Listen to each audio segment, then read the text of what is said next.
As I mentioned in the story, I have a relatively old machine that was just named Vintage. So I need to try to figure out how to make the most frugal purchase in replacing it.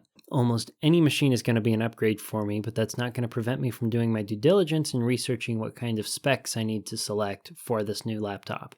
If you're looking for someone who's going to be able to dive into the actual technical specifications of a laptop, I recommend you to the channel Max Tech. Max does an amazing job reviewing computers. And I found his reviews of the Apple machines to be A, the most thorough, and B, the most helpful. Max, if you see this episode from me, I want you to know you're doing a great deal of good for the computer consumer out there, helping make sure everybody understands what they're buying and is thoroughly informed. That aside, the focus of my podcast is money. It's personal finance. It's going to be frugality. And when it comes to frugality with computers, I mentioned it in the budget tip, I want to keep the cost that I spend on my computer per year as low as possible. I can do that by either driving the cost of the new machine down or by keeping that machine that I buy for many, many years. And in my experience, I typically want to replace a laptop as soon as it is named Vintage by Apple. Seems to be the pattern with my last two, and I don't think it's going to be any different with this next one. Apple has a tendency of making their machine vintage sometime between 5 and 7 years of age after the initial release. And lately, they've been releasing an upgraded Apple laptop lineup once every 2 years, be it the Air or the Pro series. Now, I think all of the Apple Silicon machines have been pretty incredible so far, and I'm really looking forward to the M3 series coming out here, I think early 2024. I don't know the exact leaks, but I've been following it a little bit because that chip is going to be working with what I think is considered the physical limitation for how small a transistor processor can become, which means we're finally going to be running up to the physical limitations for making computers smaller and faster. And that's probably why Apple Silicon and other CPU manufacturers have started adding cores to their CPUs instead of just making them smaller. I digress a little bit. Let's focus on a little known fact on the Apple website. If you scroll all the way down to the bottom of Apple's website, there's a little navigation list of different parts of their website. And in there, you can find the Apple Refurbished store, or you can Google Apple Refurbished and you might be able to find it that way. There, you can find machines that were purchased and then returned to Apple. Apple goes through the laptop, replaces anything that wasn't working properly, tests it thoroughly, and then lists it at a discounted price on the Refurb store. And you can find the latest M2 machines on there currently, as well as the M1 machines from 2-3 years ago. Additionally, I've seen a number of people on the internet making videos on, hey, I bought from the Refurb store. Was it a good experience? Is that machine going to be usable? Is it a great way to get good value for a discount going through Apple's Refurb store? What I haven't seen is someone do an analysis of how much the machine costs per year. So what we're going to do now is go through 3 different machines, an Apple Air, a 14-inch MacBook Max, and a 16-inch MacBook Pro with a Pro Series chip, and compare the prices and break them down to price per year. An assumption we need to make here is that if you buy the machine new, it will become vintage in 6 years. Now that's just an assumption so that we can do the comparison. And if you buy the previous model, it will be 2 years old. And if you wanted to wait for the current one to end up on the Refurb store, I assumed you're going to have to wait a year. I don't actually know how long it takes for them to start showing up on the Refurb store. So for the current lineup that we have, let's consider the Mac Air. The newest MacBook Air that we're going to be considering is the 13-inch with the M2 chip, which was, for all intents and purposes, quite the upgrade from the M1, in my opinion, mostly because of the design and the camera. So that we can compare apples to apples, I've assumed 16 gigabytes of RAM and 1 terabyte of storage for the models that we're going to compare in the Air category. A brand new M2 Air with these specifications is going to run you $1,799. In other words, that's going to be $299 per year if you keep the machine for 6 years.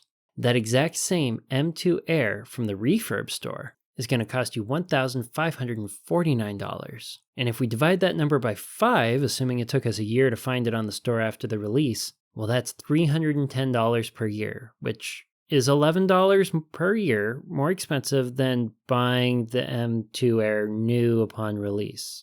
Well, okay, that's not what I was expecting. I thought we'd get a better deal from the Refurb store. Well, maybe we're going to be able to get a better deal if we go to the M1 Air, the 13-inch M1 Air with 16 gigabytes of RAM and 1 terabyte. If we go to the Refurb store, we're going to find we can get that machine for $1,399. which unfortunately is the most expensive per year at $349 per year. That's roughly $50 per year more expensive than if we bought an M2 Air brand new upon release.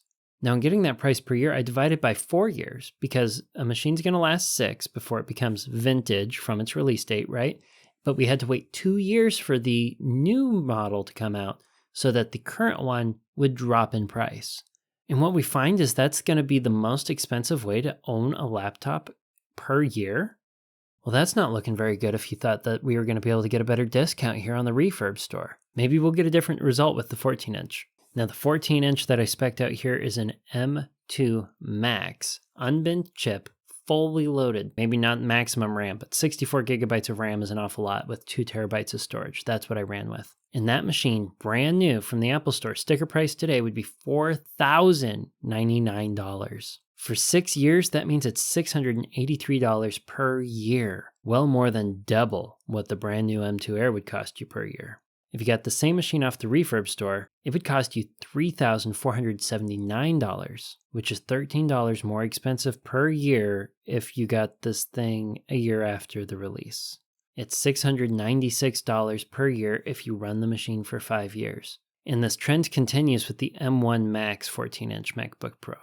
The M1 Max 14-inch MacBook Pro with comparable storage and memory was still $3,149 on the Refurb store, which comes out to a whopping $787 per year if you run the machine for 4 years. That is $104 per year more expensive than buying the M2 brand new on release and running it for 6 years. And sadly, the identical trend is true for a 16-inch MacBook Pro.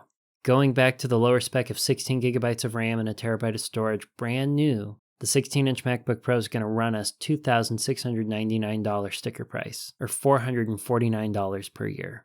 It's $9 per year more expensive if we wait and get the same model off the Refurb store 1 year after release. And if we bought the exact same machine, but the M1 Pro version from 2 years ago, it's $520 per year. That's running a $2,079 machine from the Refurb store for 4 years. I just can't believe that buying a machine off the Refurb store, you get a discount. You'd be like, I'm going to save money by buying a machine that is used.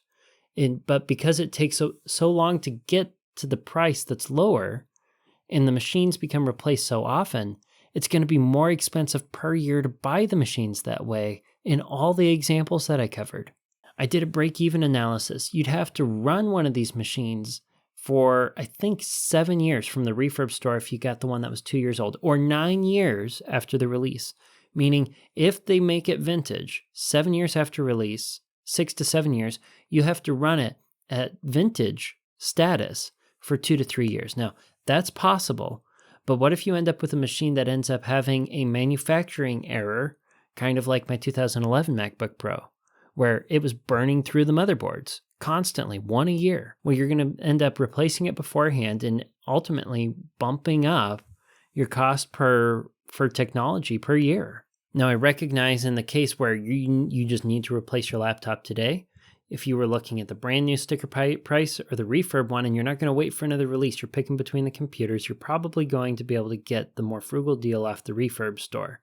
But if you're in a position where you can be patient, is there a time frame on which, hey, if you see this pop on the Refurb store after release, it's going to be more economical, it's going to be more frugal to choose? And from what I found, it's got to be somewhere around 6 months or sooner after release, 9 months at the latest in the examples, if you want it to be the same cost per year.